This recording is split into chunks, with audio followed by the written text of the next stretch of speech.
सर्दियों की एक ठंडी रात थी। आसमान में चांद अपनी चांदनी बिखेर रहा था और हल्की हल्की हवा मन को सुकून और बेचैनी दोनों दे रही थी। मैं बालकनी में बैठा हुआ था। हाथ में एक पुरानी तस्वीर थी, रिद्धिमा की तस्वीर। एक ऐसी लड़की जिसने मेरी जिंदगी में प्यार की मिठास घोली थी और फिर उतनी ही बेरहमी से मुझे दर्द देकर चली गई थी। कहते हैं जो दिल के सबसे करीब होता है वही सबसे ज्यादा दर्द देता है। शायद इसीलिए मैं आज भी उसके बारे में सोचकर रातों को जागता हूँ। पहली मुलाकात। रिद्धिमा से मेरी पहली मुलाकात कॉलेज में हुई थी। वो एक आम दिन था, लेकिन उसने मेरी जिंदगी को हमेशा के लिए बदल दिया।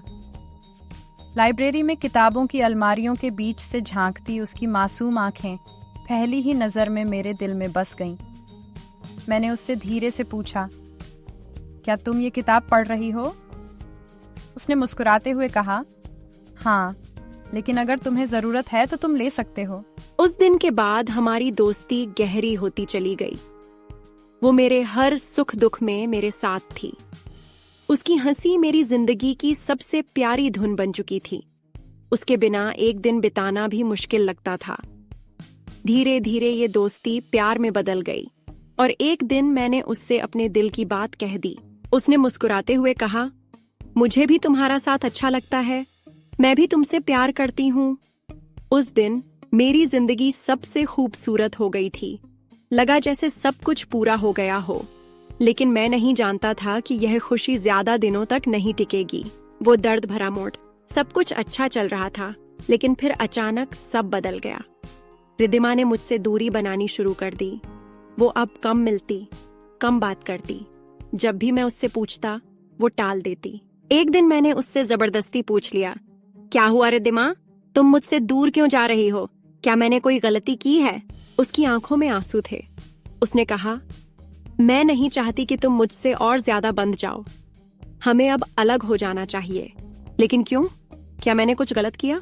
मैंने परेशान होकर पूछा। नहीं, तुमने कुछ गलत नहीं किया, बस कुछ चीजें हमारे हाथ में नहीं होती। उसने इतना कहा और चली गई। उसके जाने के बाद मैं पूरी तरह से टूट चुका था। उसकी कही हुई बातें मेरे दिल में तीर की तरह चुभ रही थीं। मैंने हर कोशिश की कि उसे भूल जाऊं, लेकिन वो यादें हर वक्त मेरे साथ रहतीं। सच्चाई का खुलासा, कई महीनों बाद मुझे उसकी एक सहेली से पता चला कि रिद्धिमा एक लाइलाज बीमारी से जूझ रही थी और वो नहीं चाहती थी कि मैं उसके दर्द का हिस्सा बनूं। उसे लगा कि मैं उसके दर्द को सह नहीं पाऊंगा, इसलिए उसने मुझसे दूरी बना ली। जब मैंने ये सुना तो मेरी आंखों से आंसू छलक पड़े। काश उसने मुझ पर भरोसा किया होता, काश उसने मुझे अपने दर्द में शामिल किया होता। लेकिन अब बहुत देर हो चुकी थी। अधूरी मोहब्बत की यादें आज भी, जब ठंडी हवा चलती है, जब चांद की रोशनी मेरी खिड़की से अंदर आती है, जब मैं उस पुरानी तस्वीर को देखता हूँ तो एक ही ख्याल आता है, जो दिल के करीब होता है वही सबसे ज्यादा दर्द देता है। रिद्धिमा भले ही मेरी जिंदगी में नहीं रही, लेकिन उसकी यादें हमेशा मेरे दिल में रहेंगी। शायद कुछ प्यार अधूरे ही अच्छे लगते हैं, क्योंकि उनकी कसक हमें हमेशा यह एहसास दिलाती है कि हमने किसी से बेइंतहा मोहब्बत की थी।